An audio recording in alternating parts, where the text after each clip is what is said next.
So welcome everybody to the meeting, the last meeting of the summer, I guess. So the 29th of August.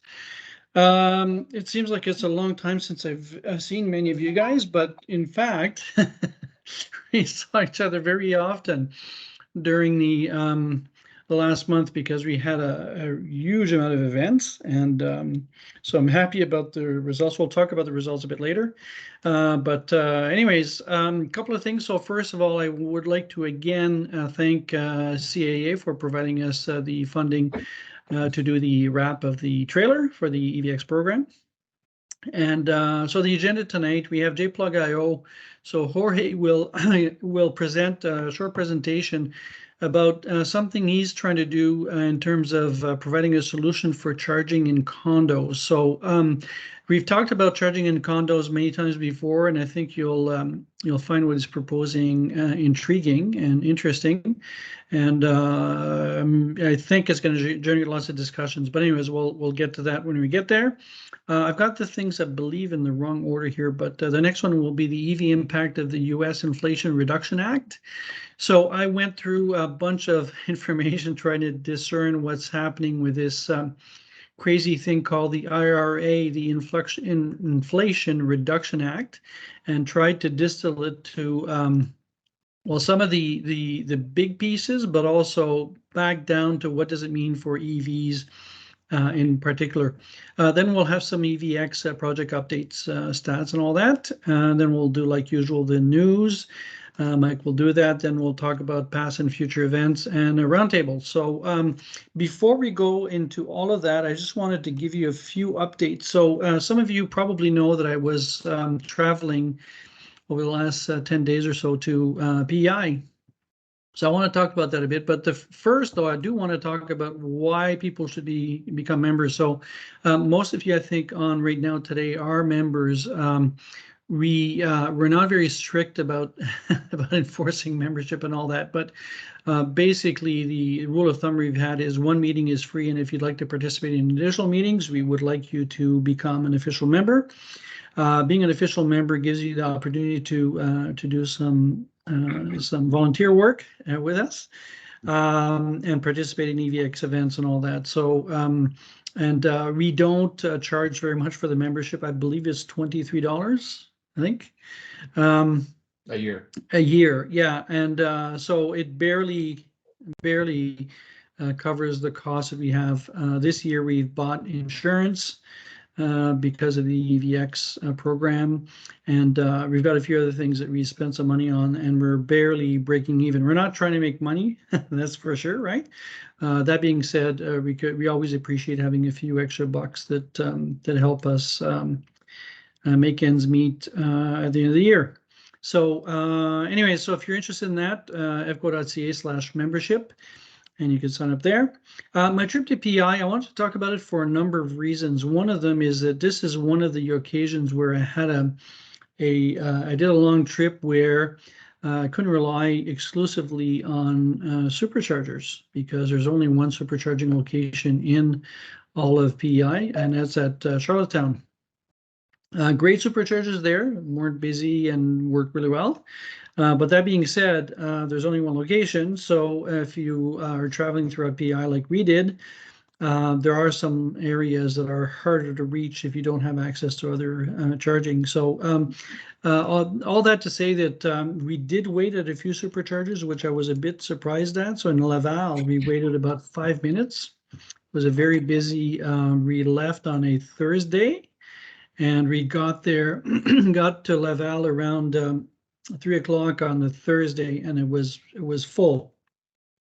But we only waited about 5 minutes, and the performance of the chargers was pretty good. In the Rivière-du-Loup, though, which is about 2 hours or so past Quebec, maybe a bit more, that was a different situation. We ended up spending about an hour at the charger. We waited probably 20 minutes or more.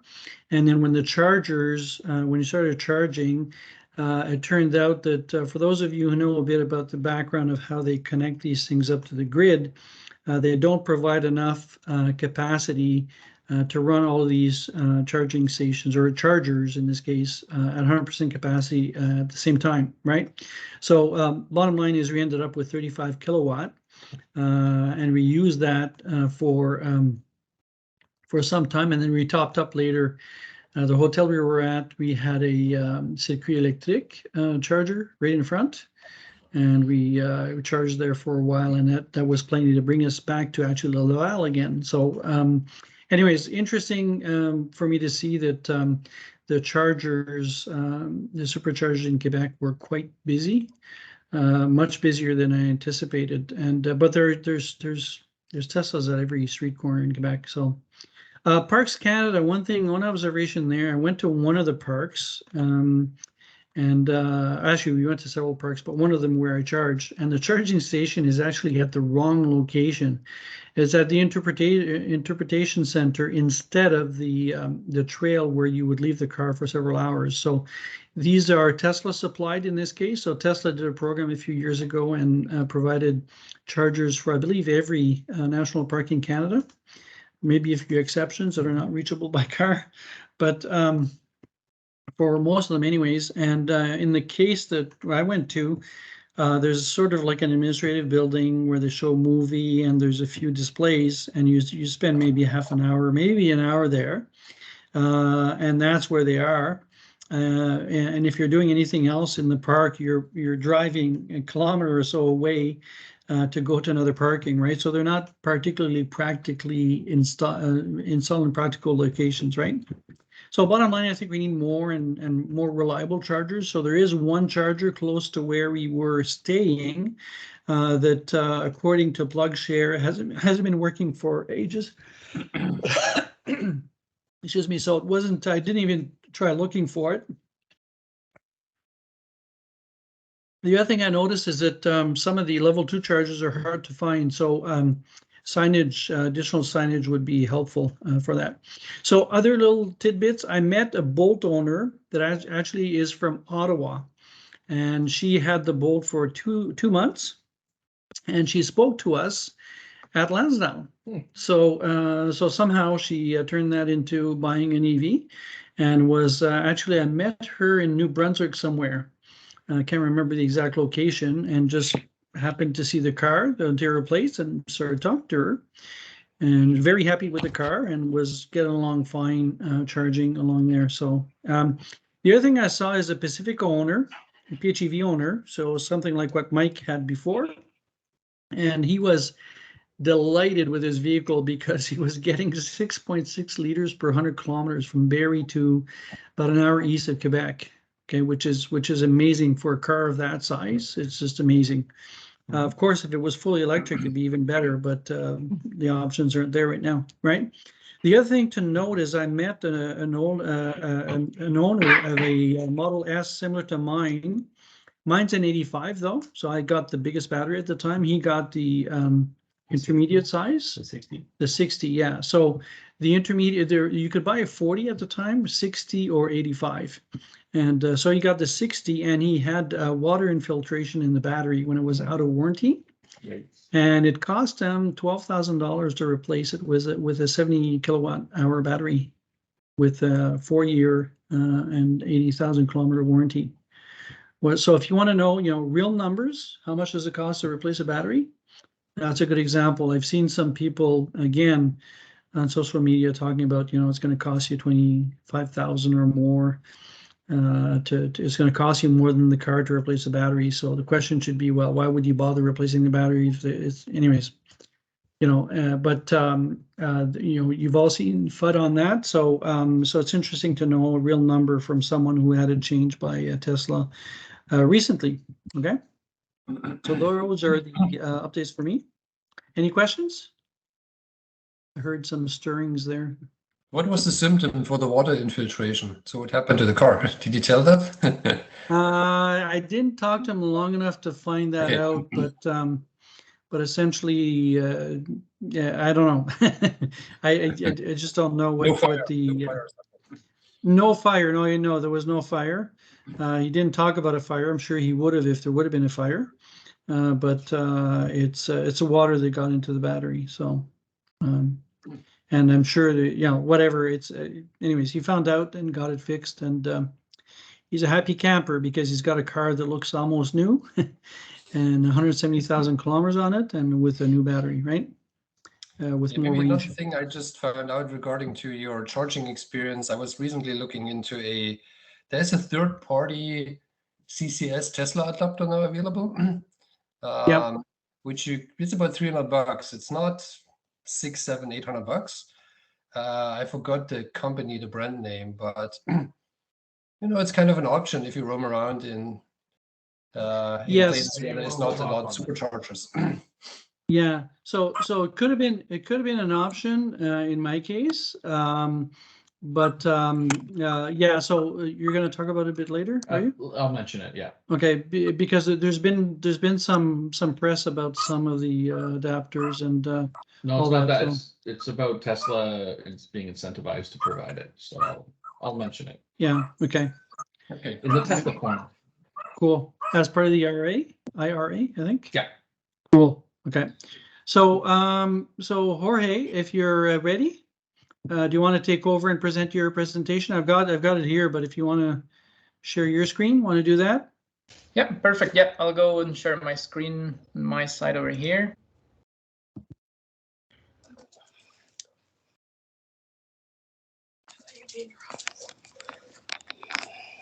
You got the people that are waiting in the lobby. Yeah, I just let one person in. And of course, Jorge, we're recording this, right? So if people want to refer to it later, Mike will have it on YouTube at some point. Some I'm working point. on it. It's a Yeah. lot of work. I think I'm 2 months. Nice. I guess you get it. So everybody seeing the presentation now? Can everybody see it? Yes. Perfect. Yes. Okay. Well, hello, good evening, everybody. My name is Jorge Pantoja. I'm the CEO of JBlock.io. We are basically a company that is looking to provide electric vehicle chargers for condominiums and multifamily dwellings. To start, the reason why everybody likes EVs, or why do we like EVs? Because, of course, nobody wants to pay gas prices anymore, especially when the gas prices started going up and people started to go crazy with it and taking a big toll of like the family budgets. And I remember one time my father-in-law came to the family reunion, and he had a receipt for $200 that he paid to fill up his car. I was very crazy about that. We also know that nowadays there's more EVs that are becoming much more affordable, like the regular brands that are coming out, like, or not call it regular, but like the more common brands, Hyundai, Ford, Chevrolet, all of them are coming out with models that are much more affordable, not just the high-end like brands that are having it. So this is making it electric mobility is becoming much more accessible and affordable for more people, which is the idea. And it is difficult to find a little bit of professionals or companies that would provide a service or an installation for charging or solutions to charge in your condo. And when you go and you actually want to try to do this, you find out that there is like a huge list of requirements and steps that you have to follow, and also get approval for like a huge part of the people living in the condominium, which makes it very difficult, or sometimes it just comes out as a thing that nobody wants to spend more money for only one person or two people charging or having an EV, so they usually do not approve it, and all the work that you did basically stays there. So a little bit of numbers around in Canada. Probably some of you might know this. There is, according to the surveys and Statistics Canada, there is more than 25 million cars in Canada. The idea that Canada is looking for is that 10% of the cars sold by 2025 should be EVs. There is this number, which is basically very important. 46% of Canadians are living in condominiums or other multifamily dwellings. And as you know, like most of the charging or that happens for an EV happens at home. Like most of us have a daily commute and we would like to charge our car overnight and in our parking spots or in our garages. So, and only we use the other networks when we go out for a trip, and now like all the other facilities that are outside. This alone makes it a very huge market and the billions of dollars in Canada for different charging solutions around in the market. Last year, we already found that how Canada is moving towards the electrification. In this case, 5.4% of EVs last year already were EVs. And this is something a little bit more shocking. 57% of the population living in Ottawa and Gatineau are actually living in condos and multifamily dwellings. So it is a big problem if almost 50%, a huge part of the population that lives in condominiums, and it's a huge and it's a very difficult process and a very difficult endeavor in some cases to get your charger installed. I actually have met several people that I've been speaking with that they have a condominium, either a rental property, or they live in a condo and they have an EV, and they've tried to speak in with their condo boards, and usually they get their applications or their requests, in this case, denied. I actually met somebody that was the drop that tipped the glass for me, that a person that had an EV on 2018, and the condo board, people in his condo were unplugging him, telling him, no, we don't want you to plug your car over here. He offered to pay for his electricity. They say, no, you're gonna burn our circuits. Probably some of you laugh at this, definitely. And then he ended up, they made his life so impossible that he had to change back to an ICE. I think of this as, like having a car and then going back to the Stone Age where you actually have to either have a horse or something. So this cannot happen, and especially if the whole country is trying to look towards electrification and electric mobility. As you know, like there are a few players around. We have either ChargePoint, Tesla, the Superchargers that are around, and a lot of companies that are trying to come into play into providing charges. But these companies have concentrated themselves on the 20% of charges that happen away from home when you are outside of your house.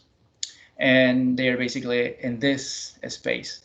And there's almost virtually little to none effort going through to where the 80% of the charges happen. And this is where we're going to go. So we see that, or we envision that in the future, having an EV charger or getting an EV charger installed in your condominium has to be as easy as to contract internet service, or something that nobody's gonna say or no or raise questions about this. Like as of today, if you have a condo and you don't have connectivity for internet, you just don't buy it, or you just don't go over there, because basically it's needed, right? So in the process, it should be as you go, contract, sign a lease or a contract to get your EV charger, and you get it installed. And the best part of all of this is that with our company, the idea is that these chargers have to be future-proof, of course. If your grid gets updated, if you change your car model, now you need a different connector. If your connector gets damaged or something like that, we come replace it or upgrade it depending to the needs that you're having at that moment, just as an internet service. So JPlug is looking to become the most used electric vehicle charging network available at your condo or your dwelling parking space, accessible for a monthly fee. So, what are the rules and the laws right now that are backing this up? So there are some modifications and things that are already been done to the Condominium Acts, where basically right now there is a process outlined that everybody or anyone can follow. So the idea is to make it easier for condo boards to accept a request or an application towards getting an installation of an EV charger installed. And the important part out of this is that it's very difficult. The idea of this is to make it difficult for them to reject it as well. So if you follow the steps, which are still, in my opinion, a bit technical, you have to, if you comply with all the points, they have to accept it. Otherwise, they can, right nowadays, you could potentially bring them to court as well if they don't let you have it, because it's, in my opinion, it could be also as a discrimination towards EV drivers. So if you want to follow this, or what our company does is we start by requesting the electrical plans of your building or your parking lot. Then we submit and prepare an application for the installation.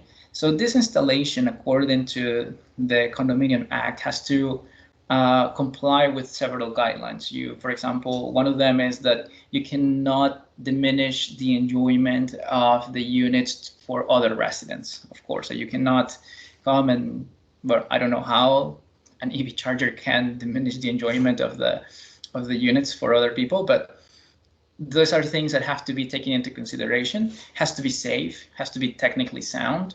And this is basically where our company comes in. We prepare the application for you and we make it bulletproof so that it is not denied.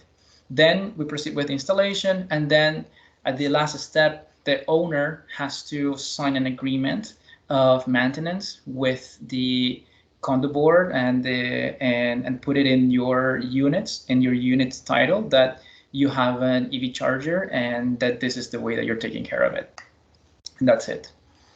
And of course, on our side, we bring you through all the process. Once everything has passed, we only started charging you once the installation is done and after you already start using your charger. And what do you get for the monthly subscription that we have?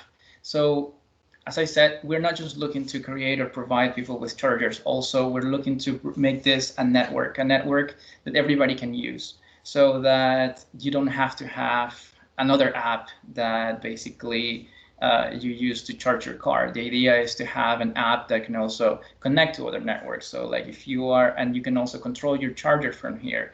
You can, do all the benefits that some of you already use, which is a start, end your charge, schedule a charge, pay, but at the same time connect with others. See if there's other places where you can use the credit that you already have.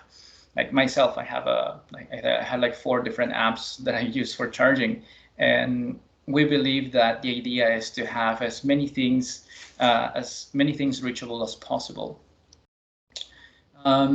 This is basically the subscription that we have. You can either select a subscription that lets you either rent your charger. You can also pay as another subscription to own your charger once you have it owned at the end.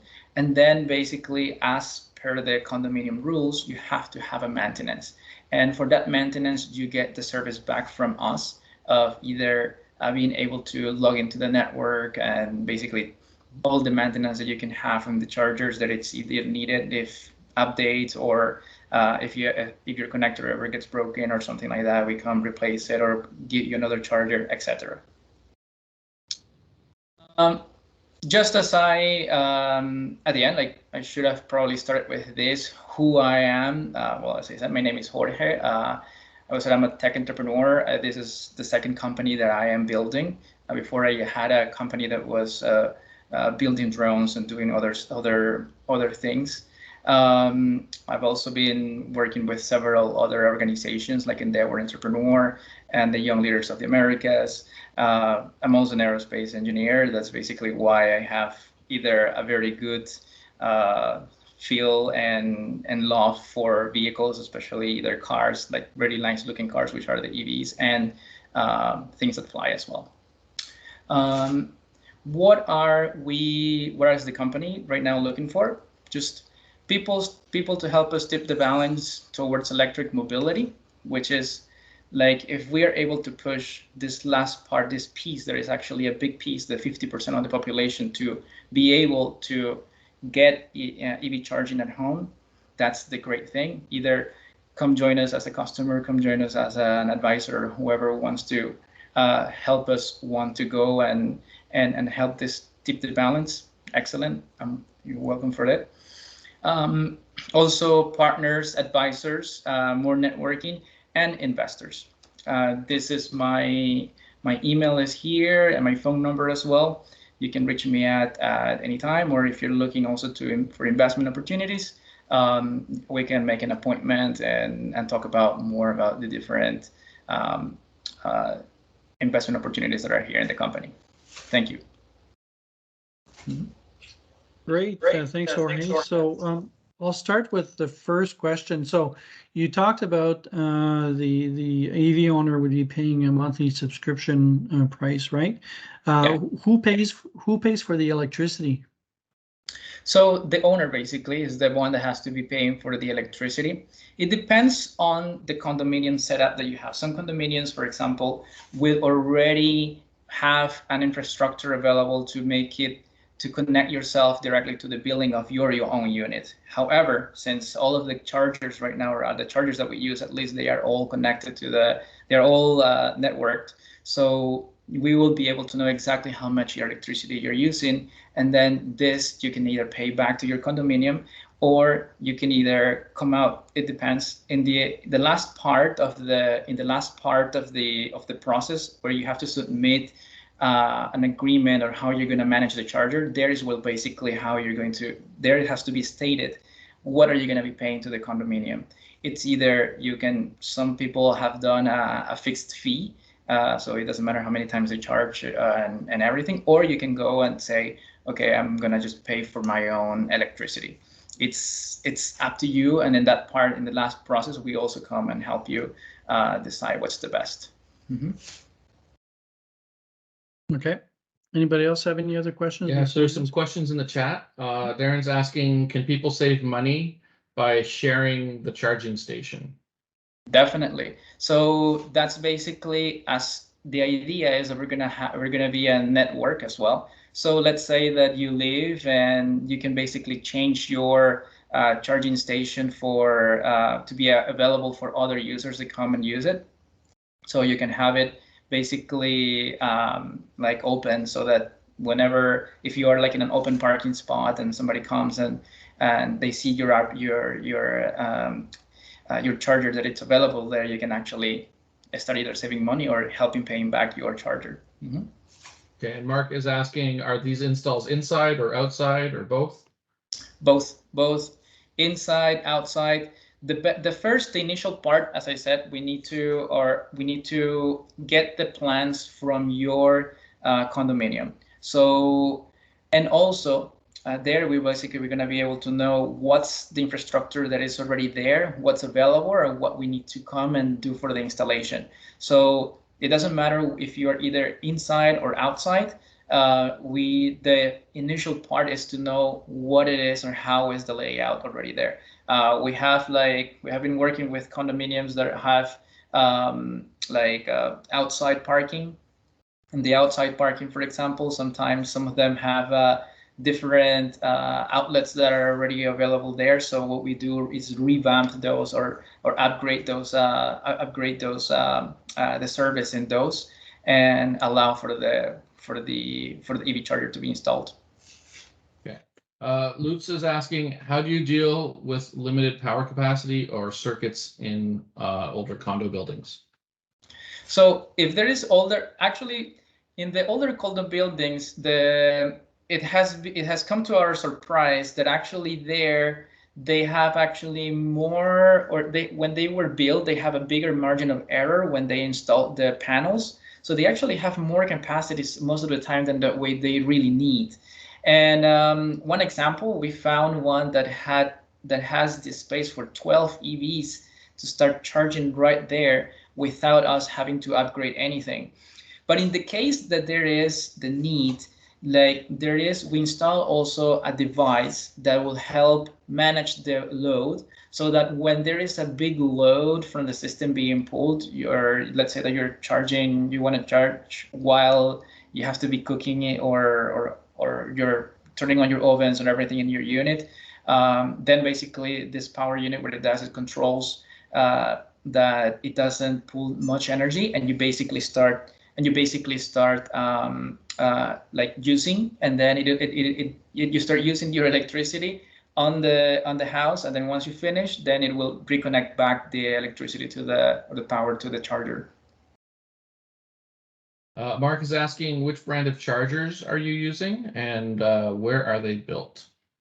So we basically work with many different ones. The important chargers, the important is that they have to have open communications protocol, the OCPP protocol. That's the important thing of them, and most of them are made in Canada. For example, one of the ones that we worked a lot with is Grizzly, and also we have also installed the other ones. Eevee Duty. Eevee Duties, yes. Thank you. Mm-hmm. Okay, and Dan is asking, can a condo roll out a part of the parking area over a number of years, say 10 years, to be below the threshold for a full membership vote? Can you repeat that one? Let me try to understand it well. So, can a condo roll out the installation over several years so that they don't have to put it up to a vote? Right, like can they just do a piecemeal? So that's the important part here. So in the Condominium Act, there are two ways, and thank you for that question, because I probably should have explained that a little better. Because there are two ways where you basically come and install the charger. So if you install the charger, and this charger is going to be for communal use, for everybody else's use in the condominium, then it has to go through a vote. But we're not installing chargers for everybody else's use. We're installing chargers for the EV owner in your dedicated for yourself only. So when in this case, according to the Condominium Act, when the owner is the one that wants it, this doesn't have to go through the voting, because the voting is where everything gets denied, and it doesn't go through it. So in this case, but it depends. If in this case your condo board is a very open condo board and they actually want to install several chargers, we can also come up with a solution, provide a solution for you. However, our specialization is for for the owners themselves to be able to enable you to actually have a charger in your dedicated parking space. Okay, Dan, you have your hand up, so just unmute yourself and ask your question if you like. Yeah, thanks very much, Jorge.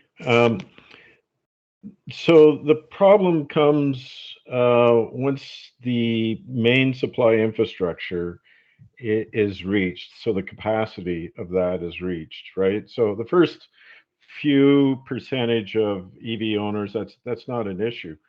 But after you hit, main power supply capacity, and you have to upgrade that's when you're getting into some real money, and maybe hitting that threshold where you have to take it to the members and have a vote on it with the members. And so that's kind of my concern there. No, I know with that one, that's a large cost, and at that point, it may have to go to a membership vote anyway. But I'm looking for, the first 5 years or so, just to get people aware of the EVs, that they're coming in and interested in it.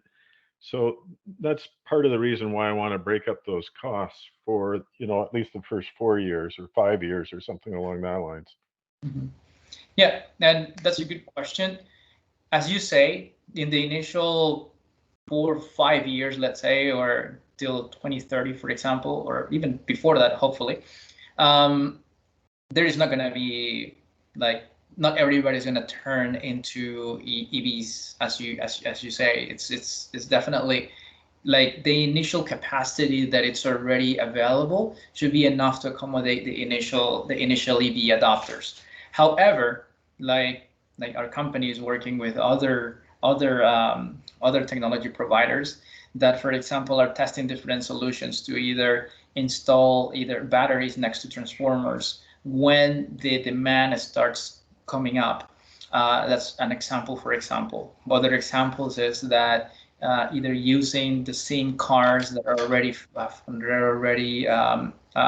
full, for example, overnight, to charge other cars that do not have the full battery, for example. So use the chargers as a two-way street in this case.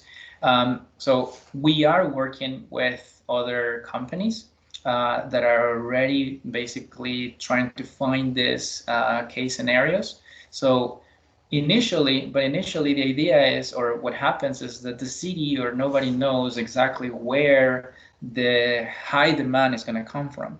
So we are installing the chargers in different spots, and we're going to know where all of this, where the demand or where the power supply is pulling the most. And then once that happens, we can go and tell the city and either our partners in Blue Wave AI and these other companies that are working in things, to tell them, hey, in this area, we know that there is a lot of demand for power. So come and let's start putting more, bringing more power to this area at this times of the day. Mm-hmm. Okay. Okay, and Mark has a question. Do you have any idea what it would cost the average install?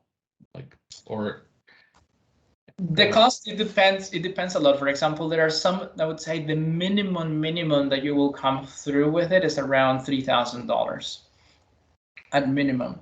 But then, for example, if your parking spot is very far away from the electrical panels, then it can come up. So, but in our company, what we try to do is keep the cost at minimum, of course. So we'll have to analyze. So at this moment, what we do is you come with a request to us. We look at where you're parking. You tell us where you're parking. We see basically what's the infrastructure that is available, and this can be done even before we request the electrical plans from your condo. And we make a study, and we already start making a small approximation for the cost. And do you cover the cost, and then the client sort of makes it up over time with their monthly fee, or does the client have to come up with $3,000 or whatever it is? No, it's a monthly fee. It's only a monthly fee, and once we are ready to install, we come and we ask you, okay, what is the plan that you want to select? You either want to come with a monthly payment, or you want to pay a little bit more so that you own the charger at the end, or you just want to rent it. We are very flexible on that part, and as we say, our goal is just to enable condo EV users to have access to charging. So Jorge, I'm assuming here that when you're going into a condo building, what you would want is an agreement with the condo board that essentially you're the provider for the building, correct? Initially, I wouldn't say that is not the way. The way, if we go back, let me just go a little bit back here in my presentation. The agreement, the legal agreements come at the end, okay? And it's basically the owner. We provide some assessment in that side so that the agreement that you have with the condo board, of course, it's within normal guidelines. But the owner is the one that, in this case, is the responsible one to maintain or basically get their charger or install their charger. And of course, the owner has a contract with us, like once we have the okay to do the installation, where we say, okay, this is how we're going to be taking care, and the same terms can go on the legal agreement at the end with the condo board. The condo boards, we would, if there is one condo board that would like us to become their sole and only supplier, yes, we can do that as well.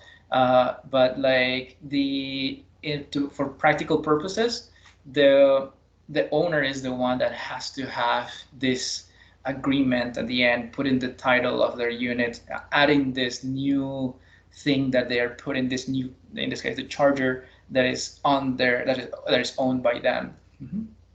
I think what Raymond was getting at though is if you guys, foot the bill to do all this work to run cables to a parking spot or whatever, and then sort of 36 months later, the owner, like a competitor, comes along and just takes the just uses the stuff that you paid for to do their own thing, that's the same thing.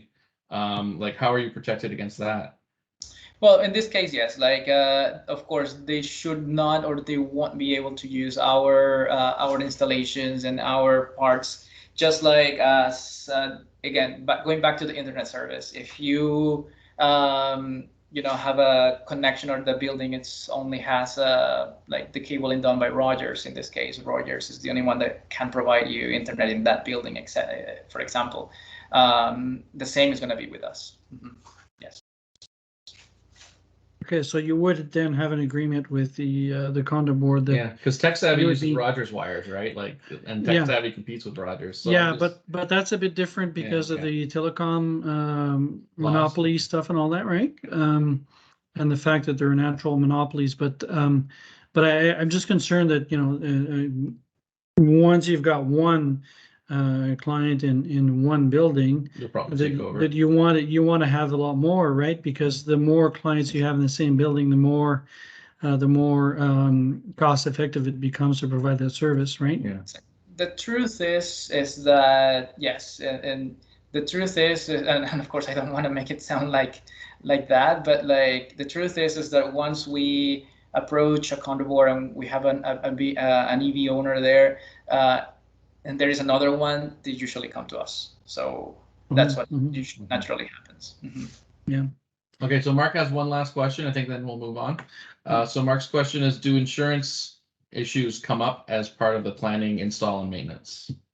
So when you insure, because insurance is a big thing, liabilities in the condos, when you insure or when you basically hire us to do this, the insurance of either the building and the owner itself will cover our installation, because we come and do it with all the we do the installation with with all the licenses that are required for this. In this case, with qualified electricians and everything. And we also provide like on top of that insurance, another level of that would be the maintenance of it for any either hardware, software issues that come with that could potentially come after. Mm-hmm. So I will ask one last question if you don't mind. So Jorge, do you have a list of condos that you're already servicing, or references that you could provide that we could show to people? So, for example, today I just spoke to someone who called me through a contact that wants to establish condo EV charging in their condo parking lot, right? And so I'd like to be able to refer some people to vendors such as yourself, right? But before doing that, though, I'd like to be able to see who you've been working with, right, and have some gauge for their level of satisfaction with the services that have been provided, right? So do you have a list of customers that you could share? Yeah, so for example, right now we have customers, 2 condo boards in Orleans, in the Orleans area, another one more down on the west end. And then basically and in each of them we have one, and only one of those condo boards have 2 other EV owners. So as we basically launched the company only like a month or 2 months ago. We already basically started having customers like really fast. So we're working or still with them with the application process. One of the condo boards has already passed to the second step, which is reviewing the application for the installation. And the good part of all of this is that they cannot take forever. And this is something that I always tell our clients and our condo boards if there is a condo board that is a little reluctant to the installation. We always tell them, look, if they're putting some blockages in there, we tell them, unfortunately for you, you cannot stop this. You can delay it, yes, but according to the laws and the condominium authority right now, you have 30 days to provide us with the electrical plans. You have 60 days to approve our installation. So, and if not, then basically there could be legal consequences.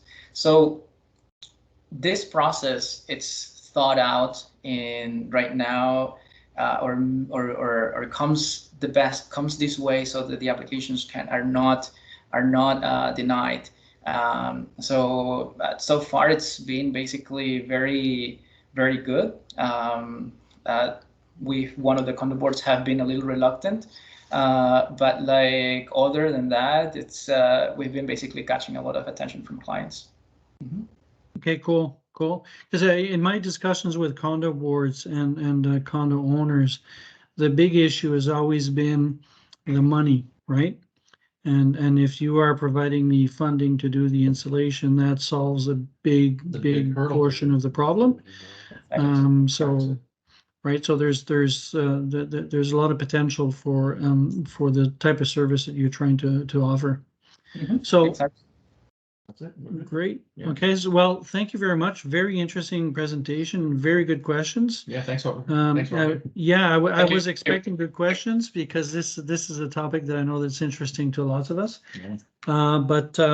Yeah, cool. So I'm going to share my screen now and get back to the presentation. And Jorge, there are a couple more questions in the chat if you want to tackle those. Yeah, feel free. please, like if you want to just reach me out after. I'm gonna be hanging out here until the end of the presentation as well. So I'll be chatting with you guys. So if anybody has questions, throw them into the chat, and we'll carry on with the meeting. Yeah. So I'm not sure if Jorge actually realizes what he just signed up for, but that's okay. My first time. Okay, sorry, I'm just trying to get through I should have got out and just. I'm gonna have to edit. There we go. There we go. Okay, so now for what I hope will be an interesting part of the meeting. So I've, like I said earlier at the beginning, I've looked at the impact of the Inflation Reduction Act, and specifically, I really want to talk about the Eevee impact, but I do, before going there, though, I want to talk about how significant that act is in terms of the impact for climate change and reducing carbon emissions over the next little while. And actually, I've borrowed some material from some YouTubers who were gracious enough to do all the work for me, and so I'll just go over some of their lovely. Sorry. Someone's in the lobby. Apparently. Someone's in the lobby. Okay, so I'll go back in there and try to get it. Okay, so so here, this graph here is a very generic graph or general graph of the greenhouse gas emissions in the U.S. Okay, so the net emissions in the U.S. And as you could see, despite Trump's best efforts, the emissions are trending down. Okay, and if you look at the different, if you look on the right-hand side, so if we're looking at doing a net zero pathway, which means that every country essentially should be at 50% below emissions based on 2005 by 2030. That's the lowest line you see there. Okay, so the sort of bluish line. Sorry if you're colorblind, the colors may merge up, but so the line that's the lowest is the net zero pathway, which would be the desirable one, right? So if you're familiar with U.S. politics, it's very complicated, and it's been a very long process for them to get this particular legislation approved. So the initial version of the legislation was the House Build Back Better Act. And unfortunately, there was a few people in the Senate, and we'll talk about that a bit later, that did not agree with that particular piece of legislation and how far it went in greening the U.S. economy. So anyways, they ended up having a compromise that the Senate just passed, and the House actually also passed a similar legislation. And it's called the Inflation Reduction Act. It's the craziest name for a legislation that's really primarily geared towards attacking climate change. It will have an impact on inflation, but we will not discuss that here because it's really not pertinent. But so what you can see there is that by shortly after 2030, so somewhere around 2034, the legislation should be able to bring U.S. emissions down 50% below 2005 emissions. Okay, so what's in there in general? So this is a very, very broad interpretation of what's in there. So you can see that Mike is laughing because I took this from the YouTuber's presentation. I thought it was a wonderful way of showing it. So wind, solar, and storage is a large portion of the thrust here. So the idea is to replace carbon-based sources of energy with renewables. And storage is important because, as we've discussed many times before, wind and solar are intermittent, so we need storage to make up the gap, right? Advanced manufacturing is a big part of that. It's not directly addressing climate change. However, it's very important from a strategic point of view, given the current global context, to bring back some of the manufacturing capabilities that have been lost in the West, not just in the U.S., but in the West in general. So there's some capabilities in terms of refining certain rare earths and all that are largely concentrated in China at the moment, and there's various reasons why that's happened over the years, but it's very important from a strategic point of view to be able to do that in other parts of the world. So advanced manufacturing and also includes things like manufacturing solar panels and wind turbines in North America. So there's a big nuclear component there. The nuclear component is really mostly about keeping existing nuclear plants running for some time longer. The reason for that is that if nuclear plants come at end of life, that means we have to replace energy with even more green energy. And given that we don't want to, that we need the most clean energy as possible, the gamble here is that they will keep the plants running for longer and eventually decommission them when there is enough green energy to make up the whole of the energy demand of the US. So you see another big part is home energy improvements. And so that's mostly decarbonizing the home in terms of using heat pumps for water and air heating and cooling. Well, cooling is already done by heat pumps, but that's another story. Big part is home efficiency improvements. So that means LED light bulbs. It means Windows, insulation, better appliances, a whole bunch of different things. And you see there's a small part there. So every block represents, like it says there, $1 billion. There isn't that much for electric vehicles directly, okay? That's electric vehicle purchase incentives. So I don't think that's a particularly big problem, given that we're seeing a tendency for prices to drop for batteries in particular. So as we've discussed before many times, we do need subsidies short term, but we should not need them long term, because prices of EVs will match the price of ICE vehicles in the near future. So here, the part that says down here, things start to get dense. Dense is, I think he's got multiple meanings in the way that he puts it here, but I've got a bit of an overview of what that means, what's in there. So there's money to decarbonize airplane fuels. There's money to electrify buses and garbage trucks. Emissions capture, so CCS, CCSU potentially. Electrifying the postal fleet, $3 billion, electrify the postal fleet. Low carbon construction materials. So those of you who know something about the overall global emissions, about 15% of global emissions are made up of steel and cement. So getting away from going to green steel and using alternatives to cement, or cement mixtures that are less carbon intensive. Those are the type of things that they're looking at doing here.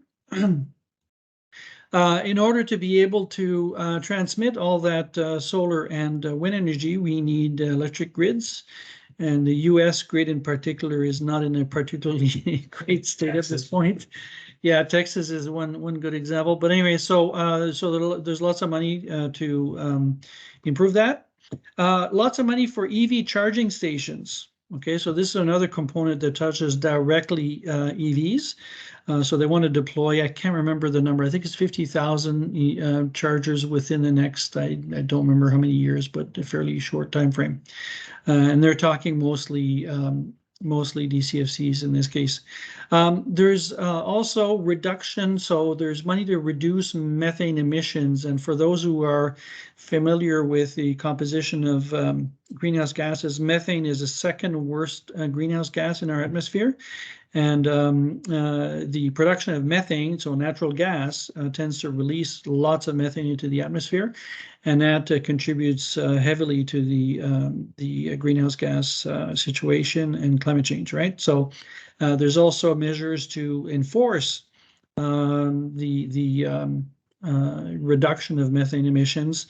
One of the things that you may have noticed in the last little while, there was a satellite that was that NASA launched, I think it's about 6 months ago or so, that's actually specifically designed to look for methane, so that they could easily track leaks and remedy them. I say here that there's Joe Manchin provision. So Joe Manchin is a senator, and he's got some provisions in there that favor fossil fuels. From my understanding, it turned out that he got a lot less than what he would have probably wanted. He's a dino. He is a dino. A dino, a Democrat in name only. He has. Well, he's also a dinosaur. Yeah, no, works really well. Yeah. So he's heavily invested in fossil fuels himself. His personal fortune is largely in fossil fuels. Cool. He comes from a part of the U.S. that's coal, where coal is very important.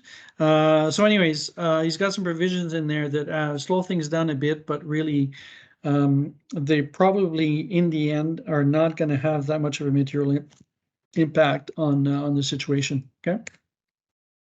So what does that mean in terms of CO2 prevention? So if you look here, transportation is about a quarter of the total CO2 that they expect to avoid through these measures. It's a huge component. That represents about the proportion of CO2 emissions from transportation in the US. Clean electricity. So contrary to Canada, where we actually have one of the cleanest grids in the world, believe it or not, the US still has lots of coal, and they have lots of gas-powered electricity generation. So there's money to convert those. Industry, so lots of industrial processes will be changed to be decarbonized. And buildings, we talked about that a bit, right? So building it's insulation and also changing to heat pumps and all that. Methane we've talked about already, and land use. So land use is really that category is farming practices that would sequester carbon instead of releasing carbon into the atmosphere. So again, those of you who are familiar with the source of carbon, industrial farming tends to release carbon from soils. So there are some techniques that allow carbon to be accumulated in soils, and the idea is to encourage and reward that. Okay. Yes, regenerative agriculture is part of that. Okay, so if you look total, what does it mean in terms of how big is this thing? Here, if you, I follow US stuff quite a bit, so I'm probably more familiar than most of you. But between 2009 and 2017, the Obama administration added a huge amount of money into energy projects, and there was the American Recovery and Reinvestment Act. That's the recovery measures after the crash of 2008. And there was a big emphasis on there of building back green, right? So that's why there's a large amount of money there that was spent on climate issues, right? There was a bit of a lull between 2017 and 2020, but anyways, since then, Biden and his administration have actually been amazingly successful in the last little while at passing some really, really big stuff. So the Infrastructure Investment and Jobs Act that was passed a while back, about a year ago, I believe. The CHIPS and Science Act, that's an act that actually brings back some chip manufacturing into the US and other types of things like that. So there's a lot of climate-related spending in there. And the Inflation Reduction Act, which we just talked about, right? So you're looking at a huge increase in spending that is directly and in some cases indirectly going to impact the climate, right? And the emissions that the US is having. So this is, I think, a great example for what some other countries, Canada maybe, should also be doing, right? So from an EV perspective, what does it mean? So again, this thing is very complicated. It's 700 pages of legalese. So this is again another YouTuber that reduced it to some reasonable points. He did miss some, and I cover them in the next two slides. But anyways, from an EV perspective, right, the timeline for the legislation is 10 years. So it starts actually, most provisions come into effect only on January 1st, 2023. There is an income cap to get the credit. It'll be for new cars. It's 150K for individuals, 300 for joint filers. Used EVs, there'll be a credit of up to $4,000 or 30% of the value of the car. It has to be 2 years old or older. Has to be 25,000 or less, and it has to be bought from a dealer, not a personal transaction. So it has to go through a dealer. That is probably a provision to prevent fraud. Or to reduce fraud anyways. So it sounds like it's red tape for nothing, but there's probably good reasons why they did it that way. So if you look at the credit itself, it's and we'll talk about the credit because we had a discussion a couple of months ago about why is it a tax credit and not an incentive. You'll see about that in the next slide. Okay, so I think it's the next slide. So the credit is a total of $7,500. It applies to battery components and battery minerals is what determines whether you get it or not. And the source of manufacture of the vehicle, where the vehicle is manufactured, is important also. So bottom line is by 2029, the battery components will have to be sourced 100% from friendly countries, if I could put it that way. So that will exclude Russia and China in particular. And minerals will be 80% by 2027. Okay, FTA I think is free trade agreement is what they mean. Yeah. And NA I think actually is North America, but I don't think it's just North America. I think that might be wrong. I think it is. Okay, so I've seen a slightly different interpretations, but bottom line is the credit is based on what is in the car and where it comes from and where the car was manufactured. And the MSRP, I think it stays the same as it is now. I'm not absolutely sure. But vans, SUVs, trucks, 80K is the top price, which means that given that the Model Y is considered an SUV, it will qualify. I'm not sure if the Model 3 will qualify though, because cars are capped at 55. Okay, so this is a refundable credit at this point in time. Okay, at this point in time. This is where some of the good news happens. So the details are not completely finalized, okay? But there's other things here that weren't covered in the previous slide that apply to EVs. So this removes a 200 unit limit per manufacturer that was there before. So Tesla and GM exceeded that number a while back. So their cars have not been eligible for the tax credit for some time. So they will become eligible after the 31st of December. Okay, so I remember us having discussions before about how this may turn out, and I think this will impact in a major way the availability of vehicles in Canada. Vehicles from Chev and from, well, not just GM, and from Tesla, okay, because I anticipate that some people will want to wait until January 1st before they get their car, so they're eligible for the credit. Okay. Now there are some transition allowances or transition clauses in the legislation. So if you've purchased or have an order, a firm order or firm purchase agreement, there's some specific language there. By August 16th for an EV and you haven't received it yet, you can still get the old credit. Okay. And this will be very important if your car is one of the cars that's likely to be excluded from getting the credit in the future. We'll talk about that on the next slide about which cars are included or not. So, for example, the Ioniq 5, if you have one on order, you would not be eligible for the credit, at least short term, after the 1st of January. So you'd want to keep the credit that's available now. Okay. Starting in 2024, this is very interesting. It'll be a dealer credit instead. Okay, it will not be a tax credit. It will be the dealer will give you the money. Okay, so it becomes a purchase incentive essentially. Okay, how are they going to tie that to revenue and all that? I don't know how they're going to do it, but they haven't determined that yet. But that's what they're going to be doing. So it should be very similar to the federal incentive here in Canada, where it's taking off the price after tax before you pay your final bill, right? So in 2025, no component of the battery could come from a country of concern. Okay, so Russia and China in particular. Okay. Next slide. So the vehicles built in North America rule. So that applies now, except if you have an agreement. You've ordered and you've got a purchase agreement for a car that you haven't received yet. Okay, so so if you buy a vehicle in the U.S. today and you want to get the credit, it has to be a vehicle built in the U.S. Okay, and they're offering $7,500 for everything, including PHEVs. So the Pacifica should be eligible for that, assuming the batteries are sourced appropriately. Right? This does not apply to leasing, at least not directly. So if you're leasing a vehicle in the US, you cannot get the credit directly. The leasing company can get the credit, but for reasons that I won't go through, they don't always do that because it's a tax credit, not a rebate.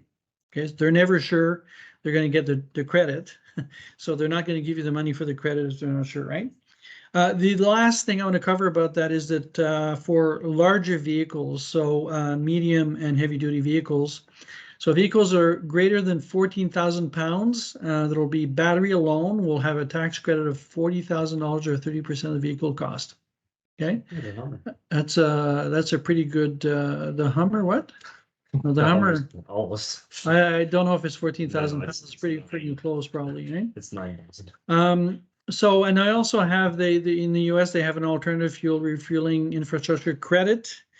And the tax credit will exist up to 30% of the cost of installing chargers, up to a lifetime benefit of 100,000 per site. What does that mean? It means if you're a fleet and you have a whole bunch of chargers, you could get a tax credit of 30% for everything that you install up to $100,000 of benefit. Okay. So, is there any questions or comments about that? Wow. This is just an amazing piece. It's just unbelievable what they've done, and the fact that they're changing it from a tax credit to an incentive is yet another good part, right? It's a big issue. So, did everybody fall asleep, or is there any questions? No. Are you done? I think that's it. Oh. So the next is I was Go just ahead. going to comment that I think it really means that, over the next couple of months, we might get, a couple more Teslas. But moving forward, we're really going to be struggling to get, that we talk about the supply and demand curves. This is just going to make the demand curve that much more. And now, hopefully, it's enough of a kick in the pants for the manufacturers that they really get serious about, increasing their supply curve faster, bigger, more, sooner. That'll be in the news. Yeah. And also, it means that come January, we're just going to have an influx of Ionic 5s. Yeah, I was thinking about that too. Yeah. Yeah. Oh, yeah. That's right. Because Korea will start shipping them all here. Yeah. So we can look forward to that. So it will have a number of different impacts, but you're right. I think overall, so what as pertains to the Ionic 5 and the EV6, my understanding is wait for the news. Okay, sorry. Okay, I'm gonna. I read the news. I don't remember everything that I read though. So yeah, okay. So I won't scoop you, but it's gonna make the next couple of years quite interesting. Any other comments, questions? No. Okay. Cool. You will talk about California and what they're doing, right? Yeah. In the news? Okay. Yeah. Okay. I won't comment on that. Okay. So briefly, Evx updates, just briefly, what we'll go through the updates. So right now we're at 61% of our goal for test drives, which is about twice what we had last month. Yeah. And that's just drives, and I'm counting. I'm not Mostly counting me. rides. Well, there's a few of us, three or four of us that are probably represent 80% of them, but a lot of other people have been contributing, which is fantastic. And actually, I'll say it later, but I'll say it again now. Thank you to everybody who's been able to help us out. It's working out quite well, regardless of the little bumps we had at the beginning. Things are going a lot better. So lots of engagements at booths, right? So the Capital Fair in particular, we were super busy on the Sunday. It was just crazy busy until it got dark. Yep. But that's another story. Okay, and so you see the numbers there, right? We are looking to book 5 workplace events in the fall. We're still not there yet. Lots of views on the EV Experience website, and Evco's our site is also getting quite a few views. So this is great. Good progress. I won't go through the ways to participate, so I'll let Mike get to the news. Okay. Do you want to mute your speaker and microphone, and I'll just take it over on mine? Slide. So the news, yes, next slide, please. So you guys can all hear me, I assume. Yep, good. Okay, cool. All right, so we'll get right into it. Magna completes the first prototypes for the Fisker Ocean. You might notice on Facebook or whatever that Fisker is advertising hard now for the Fisker Ocean. So Magna has actually been given the contract to build the Ocean. Magna is a contract manufacturer, and that's kind of what they do. So they are the ones behind the i3, The I-Pace. the I-Pace. Actually, was it the i3? It was definitely the I-Pace for sure. But there's a few cars that and they're built by Magna. So this will be another one of them. But yeah, the I-Pace was one of them for sure. So they've completed 55 prototype vehicles this month in Graz, Austria. They are all over the place doing testing. This picture's from California, but they are testing in Austria and elsewhere. Fisker confirmed as of August 1st, they have more than 61,000 pre-orders for the Ocean. There's two versions. There's the Ocean 1, of which there are 5,000 copies. And those are sold out, of course. And then there's the Ocean Normal, I guess. That is, they're still taking orders, but they have 61,000 orders total. They will be coming out with pre-orders availability for the Ocean Extreme variant in November, and then the Ultra and Sport trims also. So they're doing different versions of the Ocean. But if you want to get in on a Fisker, November 18th looks like your best bet. Next slide, please. I don't see a slide yet. Oh, there we go. All right. So in contrast to Fisker and their 61,000 pre-orders, we have Mazda and its 8 sales in July. So overall, Mazda car sales, like all of their cars, fell 28.5% year over year in July. That's almost a 30% drop in just sales of cars. So they only sold 23,000 cars last month in the US, which is not great if you're a car maker. The lowest monthly result, that is the lowest monthly result for a car company. Oh, sorry. Okay, so the 8 units of the MX-30 is the lowest number of cars that a car company has sold in the US. Mazda has sold a total of 324 MX-30s so far this year, and they've sold a grand total of 505 since it launched less than a year ago. They've more recently, so like last week, announced that they are sold out for 2022 at a grand total of 505. They actually had aims for 580 this year, which they failed to meet. So I guess they're calling it quits early. And they will not confirm to any media whether there will even be a 2023 version. So if you're looking for a rare car and you're okay with it staying in your garage made of glass so you can look at it, this might be for you. It's a compliance car. It has a range of 161 kilometers and a price of $42,000. So it doesn't even compete with the Leaf when the Leaf came out. I'm just saying. So if you want to see a good evaluation of the go to Transport Evolved. They have a fantastic review of the vehicle on Transport Evolved. So if you're keen to learn about how a car with only 2.5 doors reviews. So this is based on the CX-30, I believe it's called, which is actually a 4-door car. So I don't know how they made it worse, but whatever. Next slide, please. It's Mazda. Just, yeah. Oh, poor Mazda. They're going out of business. OC Transpo has closed the deal to finance 446 more electric buses. So as you all know, OC Transpo has been running 4 electric buses that Evco helped them get. Basically, we told them what to buy and whatever. We influenced their decision, hopefully. Anyway, so they've closed a deal with the Infrastructure Bank, or the Canada Infrastructure Bank, to invest up to $380 million to finance the purchase of an additional 446 by 2027. So they're buying 26 more buses next year. So they'll see a lot more e-buses on the road starting next year. And then 420 will be added in 2027. So I think what Evco should do is push them to buy 69 of them next year. And then you'll have 420 and 69. It would be funny. OC Transpo says that each bus saves them 35,000 liters of diesel per year. That's per bus. Just so, like, to put that into context. So Those are our numbers, by the way. those are our numbers? Yeah, we gave those numbers to I them. thought our numbers were higher. No, those are our numbers we gave them. But it's nice to know that they listen to us. So that's cool. So round of applause to Matt and everybody who helped with the e-bus campaign. And yeah, I think we should push for 69 in 2023. But that's just me. Next slide, please.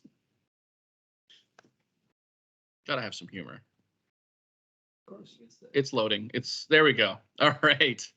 So for more chuckles, the Dodge Charger Daytona SRT concept was revealed this month. So what's going on here, Raymond? What are you trying to do? Sorry, I was trying to knit someone into. Sorry about that. You're interrupting the whole meeting, and now it's frozen. Sorry. There we go. Okay.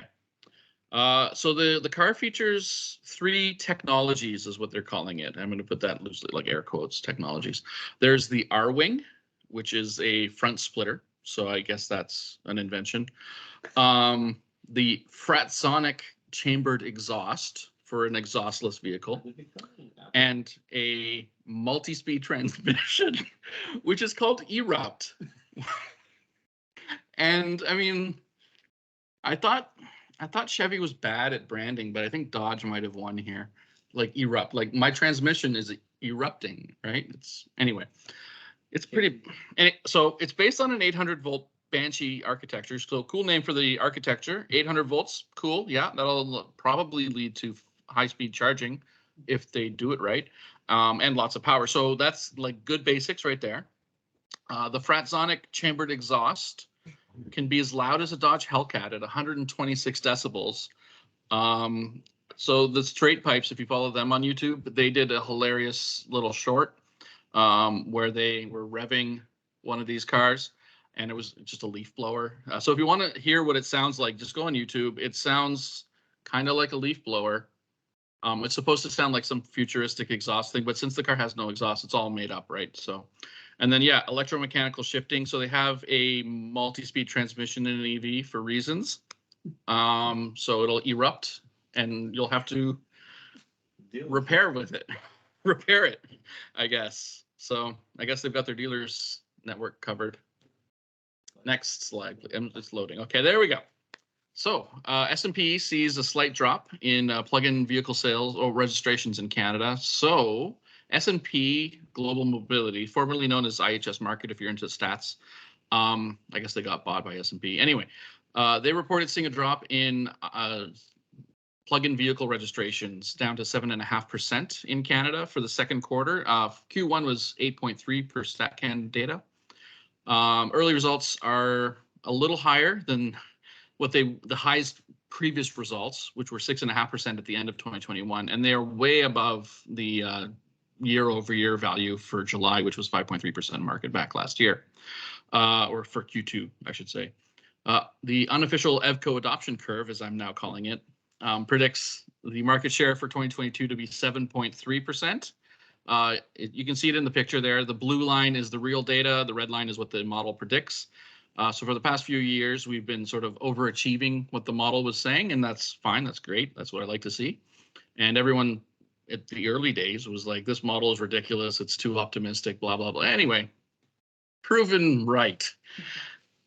Vindication. But anyway, so yeah, we'll wait for the official Q2 data from StatCan, which is what I based the model on.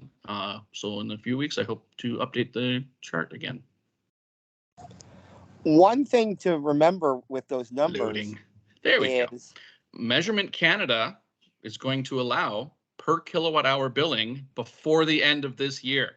This is huge news, and I don't know why it wasn't covered a lot, but anyway, currently EV networks, as you all know, are based on time, which is fine, like it works. It's just what happens is slower vehicles to charge, like the Chevy Bolt, will pay more for the same amount of energy as faster charging ones like my Ioniq 5, right? So you'll get the same number of kilowatt hours potentially, but because you're charging at, you know, a fifth the speed, you're going to pay more for that energy. So this will fix that. It'll be more equitable. After a lengthy consultation process, of course, Measurement Canada has announced it will soon allow operators of DC fast chargers to enable per kilowatt hour billing.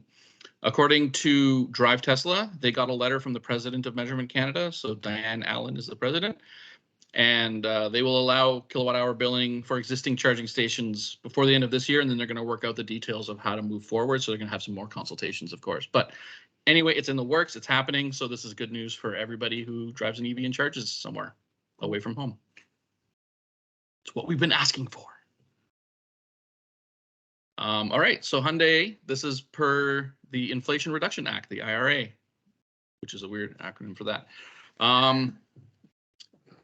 So Hyundai, which I learned is actually the correct pronunciation from a Korean person. It's Hyundai, like Sunday, apparently. So the way the Brits say it is completely wrong, and it irritates a lot of Koreans, as always. So Hyundai looks to accelerate the plans for its U.S. factory. It's an EV factory, thanks to the new tax incentives. In May, they announced that they would be building a factory, the first dedicated EV factory for the company in the U.S., with a production to begin in 2025 and an output of 300,000 vehicles. However, there's news coming out of Korea saying that they have now accelerated those plans and they will start construction of that factory this year and hope to have it online producing cars by 2024, at the beginning of 2024. So that is huge, because right now they are not eligible for the rebate, or the tax rebate, the tax incentive. And when they start production domestically in the US, that'll allow them to have the incentive. So they are pushing hard to get that factory built so that the Americans can benefit from those incentives. So this is direct response to the Inflation Reduction Act, which is kind of cool. And it also means that if you're waiting for an Ioniq 6 or an Ioniq 5, or maybe even an EV6, your wait will get shorter, hopefully, because they'll be closer. And also all the ones next year. And all the ones next year. Yeah, so what I think is going to happen is next year we will get all the ones that we're going to go to the US shipped to Canada. We will have a bounty of awesome cars.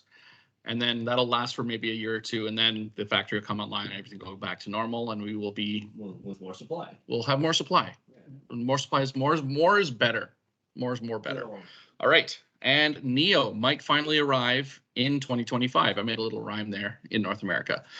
The long anticipated arrival of NIO to North America has a date. It's 2025 now. Their first international foray was into Norway in 2021, so last year.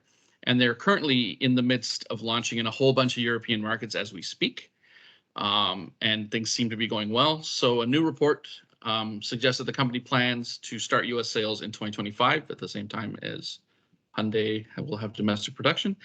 And they're going to actually deploy their first battery swap station at their headquarters in California as soon as November this year, so they can play with it and test it out and see if it works for North America. So there's advancement on NIO, which is good because they have cool cars.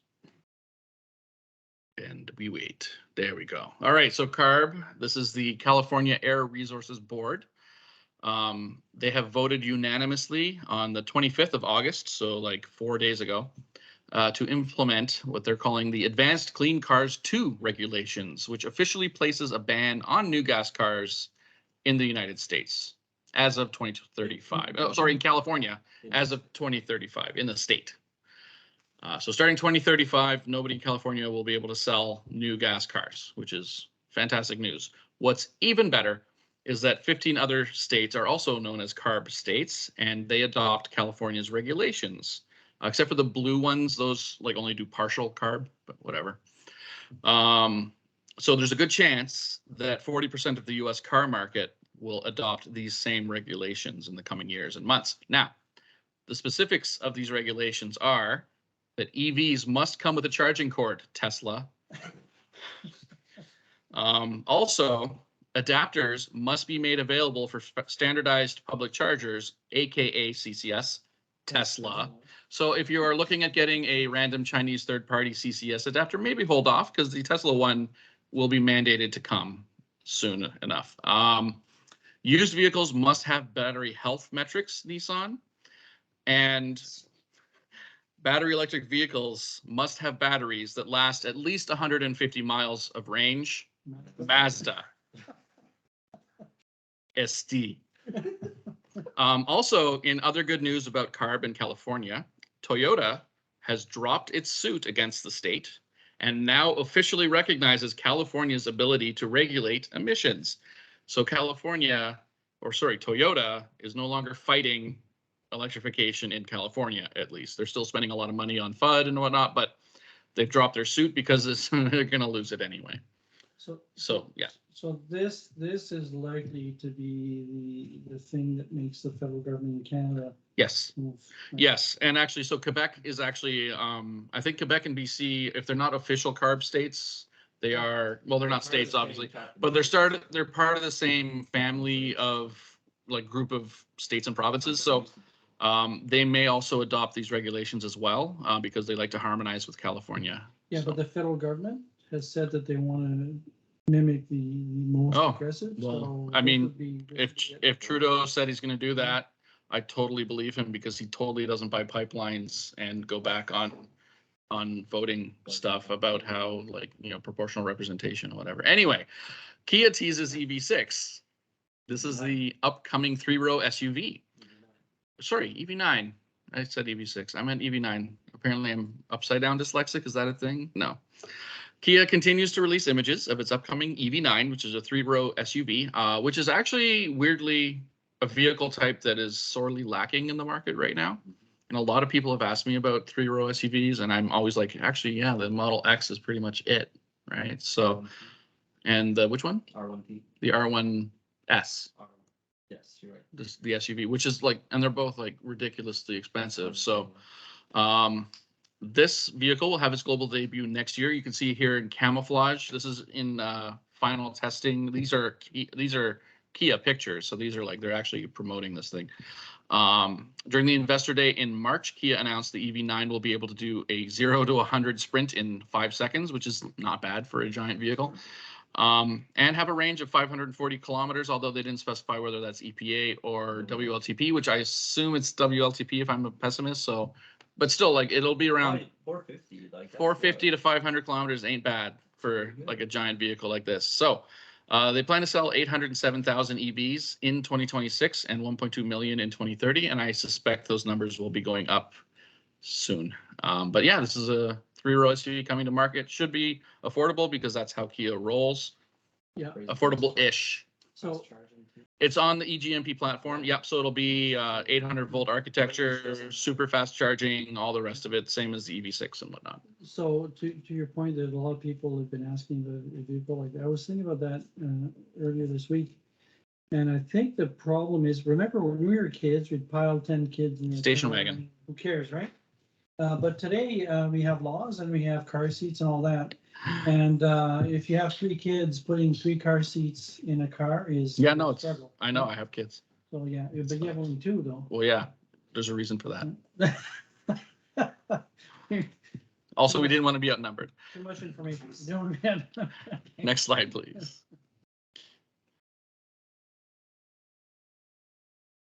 Okay, so now we're into the Tesla corner, everyone's favorite corner, I guess. Musk hints at building a factory in Canada. So he's been hinting at this for a little bit now, actually.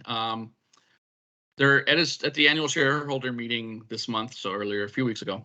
He was asked about a new gigafactory, and he commented that there's an upcoming announcement for a factory that could happen this year. And so somebody asked, like, what would be a good location for this factory?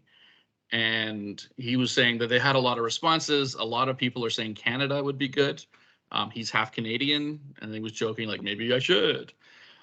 So Canada makes sense. Quebec has 6 new lithium mines coming online in the next couple of years. Quebec would be one of the natural fits for this, maybe even Ontario, because the 401 corridor is pretty good that way. So we have a history of building cars in Canada. We have the workforce. We have the cheap energy. We have connections by rail to basically everywhere in North America, and we have clean energy.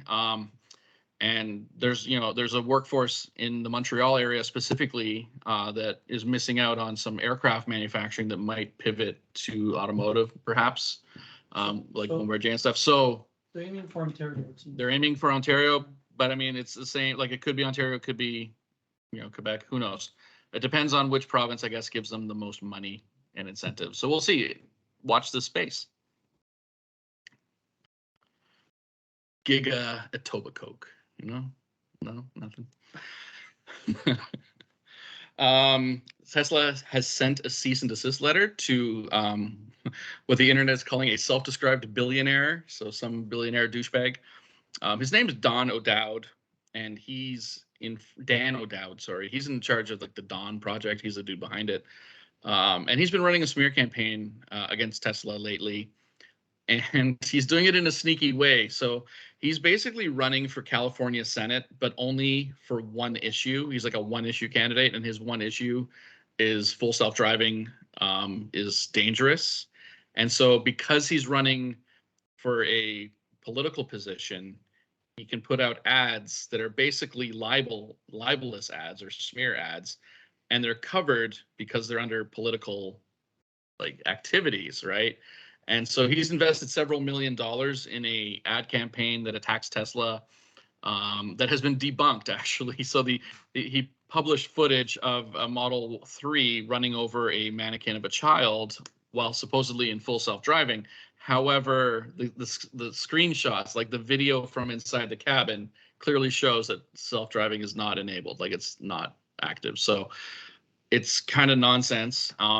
And now he's actually begun attacking journalists who are critical of him. So, I mean, we might get a tweet or something about this talking right now. Whatever. Bring it on, Dan O'Dowd. Next slide. Okay, so this is a little less positive for Tesla. Sorry. But Musk has been on Twitter. Okay, so I'll set it up. So he's basically told a full self-driving beta tester, James Locke is one of the people on Twitter, not to complain about issues with full self-driving software, except the problem is that it's a full self-driving beta, right?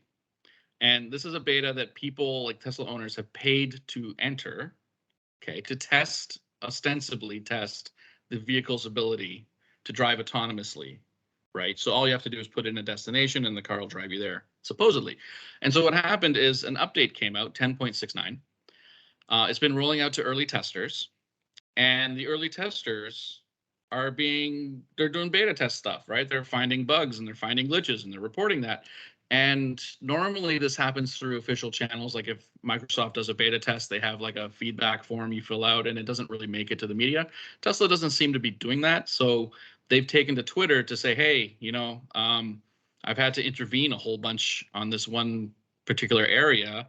Still lots of work to go. Like there's lots of basic work, lots of work on basic control, right? Is one of the and so Elon Musk has like clapped back saying, don't ask to be in a beta test if you're going to complain about it. But it's like, that's literally the point of a beta test, is to find issues. So interesting take, Elon, hence the Game of Thrones picture that an Electric put together there. But yeah, interesting. Maybe it's a scam. Next slide, please. Is it? Oh, it's coming. There we go. Okay, so Tesla is doubling Supercharger design team. They're doubling the team. So if you're looking for a job at Tesla, a whole bunch of jobs just opened up in Toronto, Calgary, Kelowna, Vancouver, and Quebec City. Actually, 6 jobs. But anyway, so they're doubling the team, which probably means they are going to put a push on deploying more Superchargers and increase the pace of production, which has been sorely lacking in Canada. And this will help people like me, non-Tesla owners, because they're expected to open up their charging stations to non-Teslas very soon. So hopefully that happens. And that's all for that. I think that's the last slide. Yeah. That was it. I will mute myself, and Raymond, you can unmute and whatever. Mike, you missed a big thing about the Toyota there, about the fact that they are their wheels are falling off their EV and they're having to put people back in gas cars. Because for Toyota, yeah, I talked about them last month. Yeah, but but they're essentially buying people's vehicles back, because they can't figure out. They're buying back the BZ4X because apparently they don't have any automotive engineers anymore at Toyota that can figure out how to keep a wheel on a car. I mean, like, what the hell? Toyota can't keep wheels on a car? Like, really? I mean, I'm not an engine nerd, but like I kind of figured that wheels on vehicles was sort of like engineering 101. But apparently that escapes Toyota. So yeah. That wasn't in the news this month because I already covered it twice, and I was like, I've railed on the BZ4X enough. I think it's time for Mazda to get some floggings. Yeah, Any other comments, questions following the news? I was just going to say about your model there. I think that it's amazing that we're still, like in this last month, we're still on that sort of curve that we're still holding, because we've had this sort of supposed gas shortage because of chips that for the last sort of year that oh, we couldn't get, we couldn't get gas cars because of chips. Well, finally we've got some chips coming out, and so we should be seeing a flood of gas cars coming out. So if there's a lot more gas cars coming available because of the chips are no longer as back ordered, then our numbers should be coming down because there'll be more gas cars coming out. But if our numbers are still somewhat holding, then we're definitely in the I think you're right that the model was probably. The answer to that, Craig, is that it's not as cut and dry as it appears, and I can't talk too much about the automotive industry because the data for July is not out yet. But if you look for the Canada International Merchandise Trade statistic release that's coming up in a couple of weeks, it might explain more about the automotive industry, and that's all I can say. Okay. Talk next month then. Yeah. Okay, cool. Any other questions, comments? No? Yes? No? I have a whole bunch Okay. of questions in the chat there about all the other brands that we didn't talk about. Oh. Do you want to look in the chat? Yeah. So Steve, I see VinFast, Imperium. I haven't heard anything about any of them, so I didn't include any news on them because there isn't any. Hopefully they come. As far as I know, VinFast and Imperium are still planning on releasing cars this year. I know VinFast is actively advertising. Polestar has cars. The Polestar 2 is out. They have some cool new cars on the horizon. Didn't Sandy Monroe have an Imperium? I thought. Yeah, he might have. That was like 6 months ago. That was 6 months ago. Yeah, he Yeah. bought that at the auto show. He just bought it from them. Nice. So even though it's still not legal to drive in North America, though. Okay. Yeah. Okay. He was like a legit company. Yeah. Sell their Their show car. I don't know. So yeah, we're waiting to hear on them. Whatever. And what else? Since the majority, Darren. Oh, is that just Darren? Nissan, the Aria. Yeah, it's been delayed again. I mentioned that either last month or the month before. Yeah, one thing about the area is it's built in Japan, so it won't be eligible for the incentive or the tax credit, and that's contrary to the Leaf, which is eligible. Built in Tennessee. Yeah, but isn't it getting canceled? The Leaf is probably going to get. Well, no. the Leaf. No, they gave it a new color this year. I mean, they still haven't fixed Chatamo or the battery, but it has new rims and a new color. They're gonna pull a Chevy. They're gonna give it CCS, cancel it 8 months later. There you go. Like so the Aria, no news on the Aria other than it was delayed. And then the Japanese brands, Jorge, that can be a whole presentation unto itself. Yeah, so just There's a lot of context to that one. Actually. Yeah, just to summarize the issue with that there, for those who don't know, the Japanese government was pushing very strongly for the Japanese manufacturers to adopt hydrogen. Back, that started probably 2 decades ago, when it probably made sense, but they still think that hydrogen is the future. But they doubled down with Fukushima as well. Yeah. So anyways, it's it's very unfortunate, but all the Japanese manufacturers right now seem to be very much lagging in the EV world. To the point where some of their dealers are now starting to get nervous because even the dealers here can see the writing on the wall. Yeah. So we might have more to talk about that in the future, but not right now. Yeah. So it's it's a very unfortunate situation. I think that Mazda in particular is going to go bankrupt within a few years. Yeah, fully expect Mazda and probably Subaru, although Subaru might get bailed out by Toyota, but Mazda for sure is screwed. Cool. Any other comments, questions about those videos? No? I don't see anybody else. Okay, cool. Let's go through the events. The past events were doing pretty good for time. Okay, so Cars and Coffee. So we had 3 of them. So on August 10th, we didn't have one because we had the event at Refueling, which I'm hearing was quite successful. 20th. Yeah. What did I say? You said 10th. 20th, sorry. And I only had 1 beer. So anyways, So those were the Cars and Coffees. Lots of events for the whole month, right? Like I said earlier. So July 26th, that was after our last monthly meeting. We had the Longfields Davidson's Secondary School event. Then we had the KRC event, which went really well.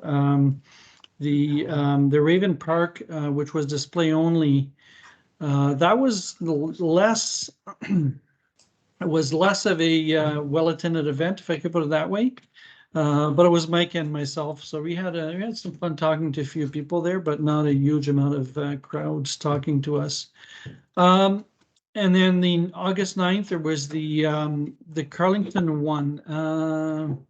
For some reason, I can't. Oh yeah, that's one of the ones where we didn't have a huge amount of people because the councillor hadn't publicized our event. So unfortunately, we didn't have as many participants as we were hoping for, but we still had quite a few.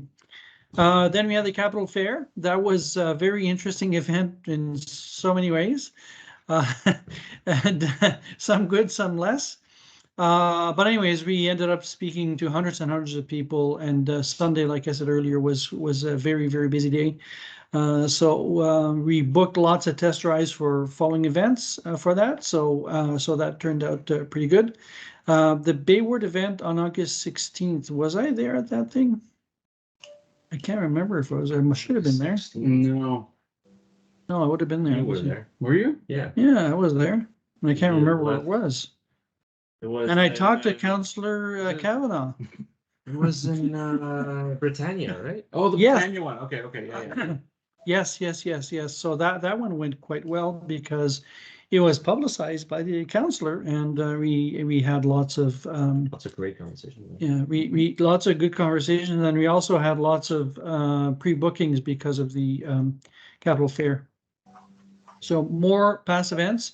So Ray Friel on August 20th. I wasn't there, but the feedback I heard earlier is that it went quite well.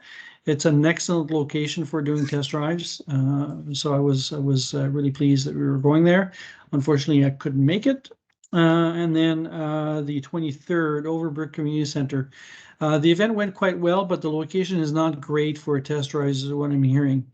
But anyways, bottom line, very, very busy month, the busiest month we've had ever. And I'd like to again thank all the volunteers that were able to help out. It was fantastic to be able to get the participation that we got. So upcoming events. So September 26th, we'll go back to the Institute for a hybrid meeting.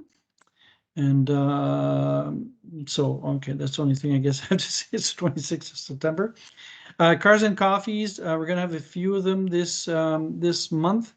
However, there's a few that will be preempted by events. So on the September 10th, we're going to be in Kemptville. And the September 24th will be at Lansdowne Park for the sustainability showcase. No, sustainability Showcase, yeah. and Eevee showcase. Yeah. Or whatever they call it this year. But anyways, the event we participate in every year. So and at the same time, actually, we're going to be doing other stuff. We'll get to that a bit after. So again, Kemptville, September 10th. And September 13th, we're going to be doing an event at Auto Community Housing on Gladstone. For that event, we're not looking for a large amount of volunteers. We're looking for just a few, and we have everybody we need. I think, Mitchell, we need to talk to you about that event when we have a chance. But it's going to be a small event focused on the Commuto Kia Niro electric vehicles, because that's what will be made available to them going forward. And it's a community that's typically less well. I was going to Buy new cars. They don't buy new cars. They don't have that much money. So so they're a perfect audience actually for community and car sharing. Okay. But Kemptville, though, we're still looking for more people. So if you're interested, please go to spreadsheet and put your name down. September 15th, I'm doing a small thing with Ingenium. They're having a series of seminars, and Leah from EnviroCenter will be doing a presentation on Mist about EVs, and I'll be there to answer questions if Can I just say anything. something about September 10th? Sure. So if we're currently in talks with a local dealer about getting EVs for test drive purposes. And it's possible that by Kempville, we might have access to a bunch of different EVs for test driving. So if you have an EV that might not fit the bill for, like, you don't want to show it off or whatever, or you can't test drive your car for whatever reason because of liability or whatever, we might have a solution for you. So sign up and just say, I can't use my car for test drive purposes, but I'm willing to drive a dealer car because it'll be on dealer plates with dealer insurance. And we might have an option for you for Kempville. So that's an option, just so you know. Yeah.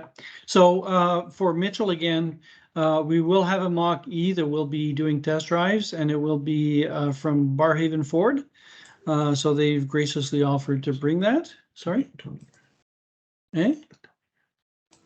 No, well, The other one we're talking to. Yeah. They also have stuff.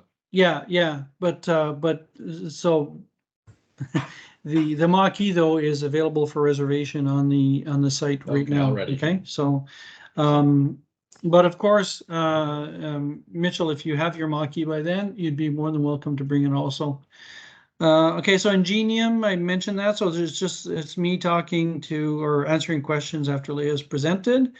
But then later on, I'll go right to the bottom there. On October 1st, we're going to be doing an event at the Museum of Science and Technology, and it'll be from 10 a.m. to 2 p.m. We'll be doing test drives outside and a booth inside. So we need only 2 people inside, but outside the more the merrier. We are expecting this to be a well-attended event. And it's a Saturday, and Saturdays tend to work well for these type of events, right? So, so it'll be fun going back to the Museum of Science and Technology. That's where it all started for us. Yeah, so as Nicola said, for us, it's particularly interesting because that's where we went for an Evco event now about 10 years ago. Got roped in. That got us roped in, and heard there was, yeah. That's where it all started. Yeah, so anyways, that's quite interesting for us personally. Now, the weekend of September 23rd to 25th, we have the Outaouais Electric Auto Show. They have started doing some publicity for it. As you probably will see it on social media, and they'll be on CTV, they'll be on a few other channels or other media over the next little while. But they're starting to push to drive attendance, right? So we are still looking for someone who would have a Model X that they could lend us for the weekend. It doesn't have to be a Model X that people could sit in and all that kind of stuff. We could come to some agreement as to the parameters if you know someone who has a Model X and would like to provide it for us. We have the other 3. We're just missing the X.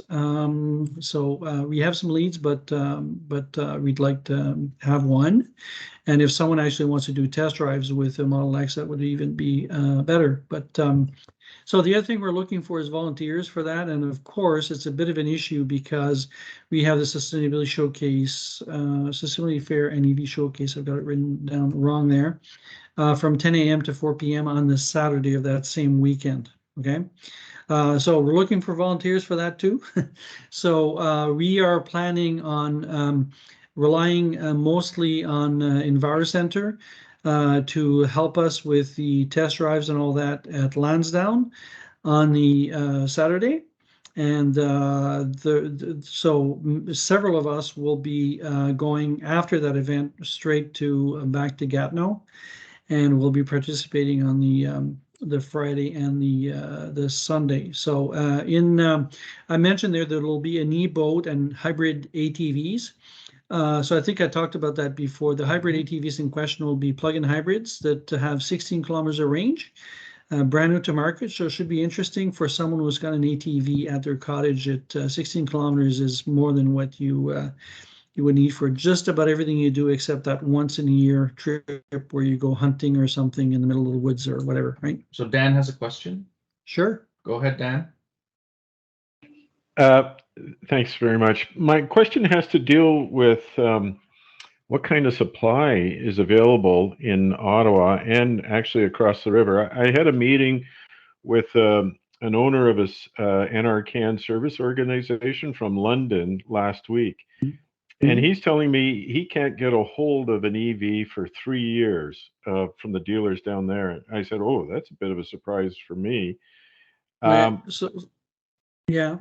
So I thought, well, okay, what's supply like here? What's supply like across the river? So, so if any dealer is telling you that it's going to be 3 years before you're going to get your car, essentially what they're doing is they are trying to get you to buy a gas car that they have right now available or will have shortly. Okay, 3 years. If you know anything about the car industry, 3 years is a lifetime. And so saying that things will take 3 years just doesn't make sense. Now, I could give you some examples. So one of my neighbors here ordered a Ioniq 5 about 6 weeks ago and got it about 3 weeks ago.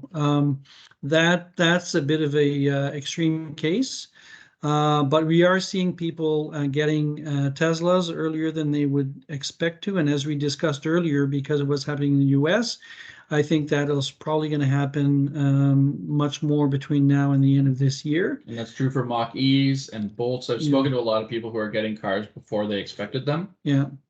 So starting next year, then all the Korean cars are going to be more Yeah, available. and there's other cars. If you look at the Bolt, my understanding is the stated wait time is somewhere around 6 months or something of the sort. It's not super long.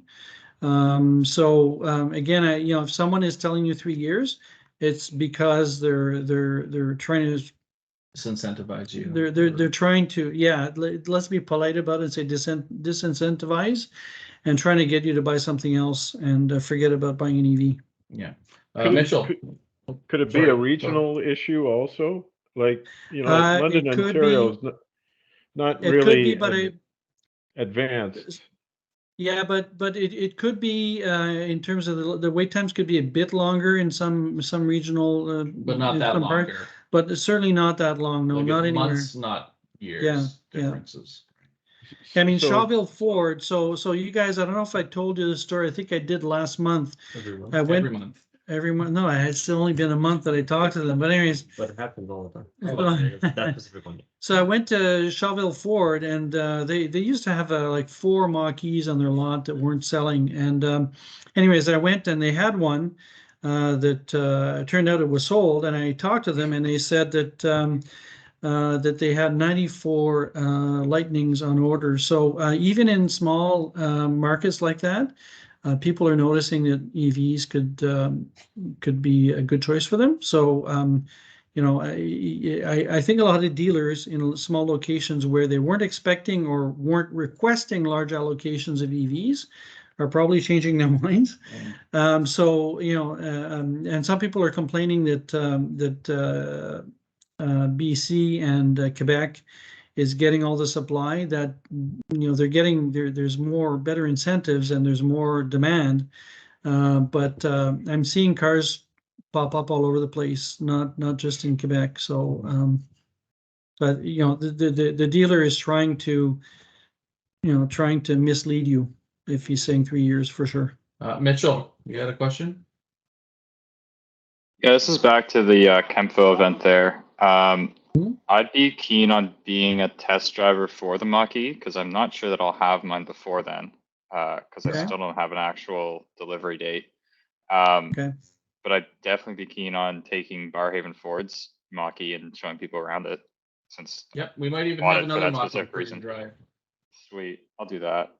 And just on the topic of like what's available, just because like one dealer says it's 3 years doesn't mean that all dealers have a 3-year wait. Because the dealer that I'm getting my Mach-E from has some unspoken for F-150 Lightnings coming in that are also available, but they'll be available in Q4 of this year. So like there's dealers out there that do have vehicles coming in that they're not advertising because they don't know exactly when they're going to be there and they don't have photos to share. But like you can ask around and see what's available from the different dealers that are around. Yeah, and to talk about other brands that bid to the Polestar, I've heard it's about 6 months. So, you know, there are some, the Ioniq 5 seems to be an incredible demand right now, so it might be a bit of an outlier. But The EV6 is rare as hen's teeth. So yeah, well, I've seen lots of Yeah, postings lately. they're People who showing got up. them. no, right? no, they're So- showing up, but they're Mm. like they're super slow to yeah, come. yeah. So, you know, I think it's looking better.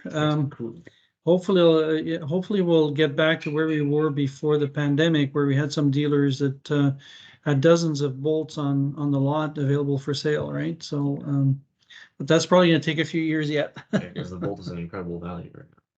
Yeah. So anyways, so if anybody is has time and inclination to volunteer, and of course, for those who may not know, we've got an official volunteers list and a process to go through to volunteer for the events that we have. For EVX events. Yeah, but for ours too, but it's a bit less of an onerous process, but because we want people to have a minimum amount of understanding of the current context of EVs and all that. But anyways, Well, we pay for lunch. Yep, we provide food. okay. Well, we pay you back for your food. Yeah. Or pay food. Yeah, so for the events, yeah. So and that will certainly be the case for things like the Museum of Science and Technology and the Lands on Park and all that. There are perks. Yes, there are some perks. Yeah, cool trade. Yeah, you get to see cool cars and cool people. Again, reminder as every month that this is outdated there, but I think we have a few more subscribers. But we do have a YouTube channel that we would like to encourage people to look at. And this concludes the August 2022 meeting of the Electric Vehicle Council of Ottawa. If you like what we do and you want to join us, you can find us at evco.ca. We're also on social media at EVC Ottawa, both on Instagram and Twitter. And thanks for watching. See you next month.